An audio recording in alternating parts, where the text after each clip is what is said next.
नमस्कार बंधू भगिनींनो, आपल्या सगळ्यांचं सहर्ष स्वागत आहे स्वास्तिकम या माझ्या चॅनलवर। आज मी आपल्यासाठी श्री नवनाथ भक्तिसार या पोथीचं वाचन करत आहे।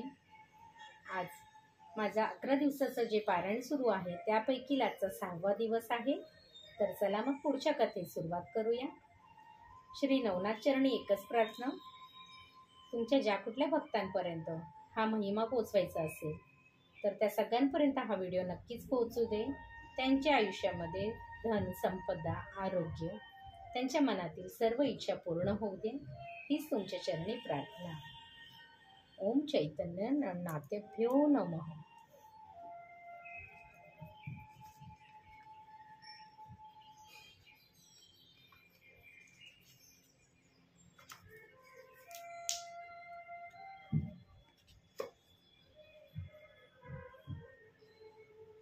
अध्याय 24 भ्रतरींची जन्मकथा व बालपण। श्री गणेशाय नमः। एके दिवशी सायंकाळी उर्वशी विमानातून भूतलावर चालली असताना तिचे अनुपम सौंदर्य पाहून सूर्याला तिच्याशी रतिक्रीडा करण्याची उत्कंठ इच्छा झाली। त्यामुळे त्याचा वीर्यपात झाला। ते वीर्य आकाशातून खाली येताना वाऱ्यामुळे त्याचे 2 भाग झाले। त्यापैकी एक भाग लोमश ऋषींच्या आश्रमातील घटामध्ये पडून त्यापासून अगस्तींचा जन्म झाला। दुसरा भाग कौलिक ऋषींच्या आश्रमाबाहेर ठेवलेल्या भ्रतरी नावाच्या भिक्षापात्रात पडला। तरी त्रिकालज्ञानी होते।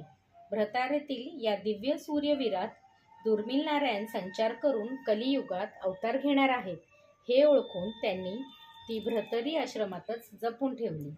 कालांतराने त्यांच्या अवताराची वेळ निकट येताच त्यांनी ती भ्रतरी मंदराचलावरील एक गुप्त गुहेत सुरक्षित ठेवली। पुढे दुर्मिळांनी त्यात संचार केला। 9 मास पूर्ण होताच त्या भ्रतरीत एक बालक जन्मले। त्या पात्राभोवती मधमाशांची पोळे होते। त्यातील मधावरच त्याचे पोषण होऊ लागले। एके दिवशी त्या गुहेतील एक दगड निखळून पडला। तो दगड त्या भ्रतरीवर आदळून ती फुटली आणि ते बालक घरंगळत बाहेरच्या बाजूला आले, कुरणावर आले व मोठ्याने रडू लागले। तेवढ्यात हरणांचा एक कळप तेथे आला। त्यातल्या एका गर्भवती हरणीने 2 पिल्लांना तिथे जन्म दिला। प्रसूतीनंतर तिने आपल्या बालकांकडे पाहिले असता तिला 3 बाळे दिसली। भ्रतरीतील ते बालक मनुष्यदेही असले तरी ते आपलेच आहे असे वाटून तिने आपल्या पाडसांबरोबर त्यालाही चाटले। काही वेळाने तिची पाडसे तिच्या स्तनांना ढुशा देऊन दूध पिऊ लागली। पण अजान भ्रतरींना तिचे स्तनपान करता येईना, म्हणून तिने मोठ्या युक्तीने त्यांना आपल्या कासेला लावून दुग्धपान करविले।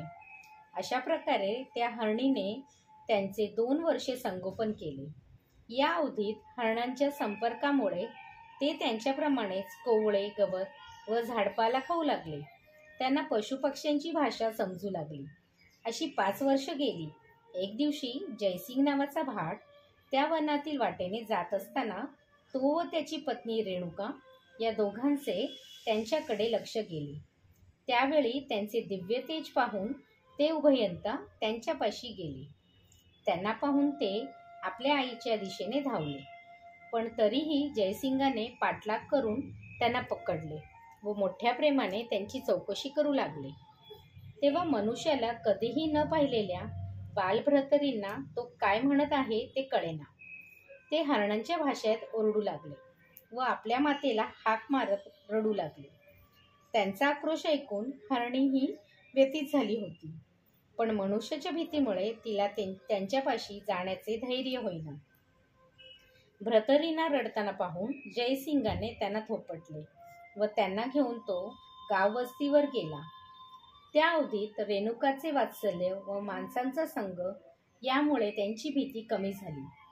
त्यांना खाणे पिणे चालणे खेळणे या गोष्टी समजू लागल्या। हळूहळू ते बोलायलाही लागले। कालांतराने जयसिंग काशीस गेला। तेथे त्यांना बरोबर घेऊन तो श्री विश्वेश्वरांच्या दर्शनास गेला। तेव्हा गाभाऱ्यातील पिंडीतून आवाज आला, या भ्रतरी महाराज या, तुम्ही अवतार घेतलात हे चांगलेच झाले। भगवान शंकराचे ते शब्द जयसिंगाने ऐकले। त्यावर हे बालक भ्रतरी नावाचा कोणी अवतारी महात्मा असल्याचा त्याच्या लक्षात आले आणि त्यांची प्राप्ती झाली म्हणून त्याला खूप आनंद झाला. घरी गेल्यावर त्याने शिवालयात घडलेली सर्व हकीकत रेणुकेला सांगितली आणि तेव्हापासून ती उभयंता त्यांना भ्रतरी अशीच हाक मारू लागले.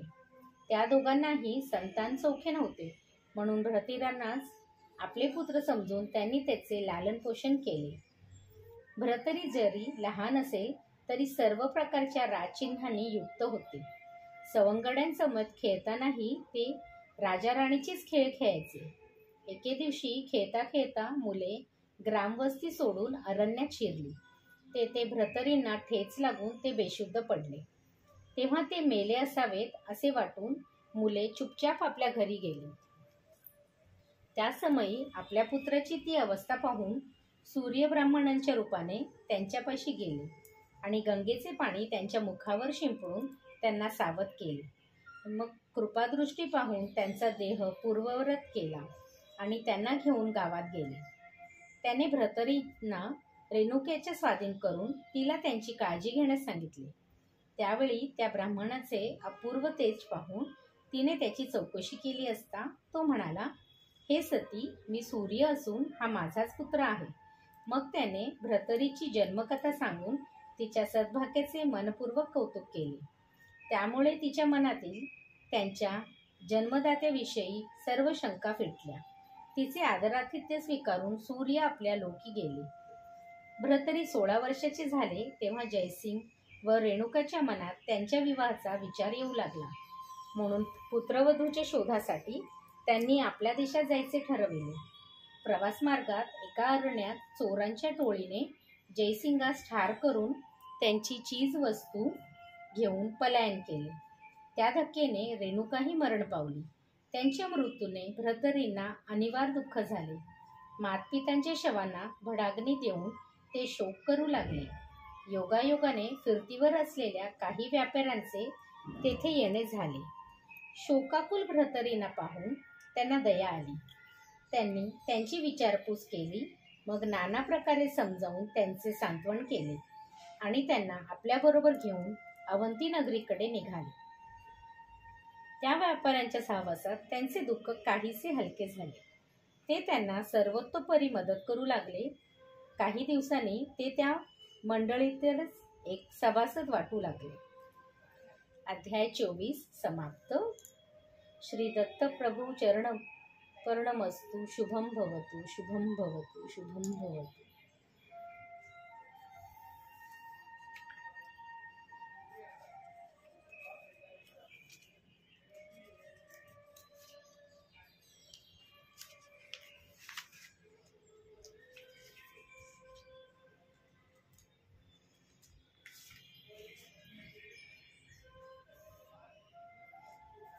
भगिनींनो, आपल्या जर माझे व्हिडिओ खरंच आवडत असतील तर आपण माझ्या चॅनलला सबस्क्राईब करा, माझ्या व्हिडिओला लाईक करा आणि कमेंटमध्ये ओम चैतन्य नवनाथेभ्यो नमो नमः लिहायला विसरू नका. ओम चैतन्य नवनाथेभ्यो नमः.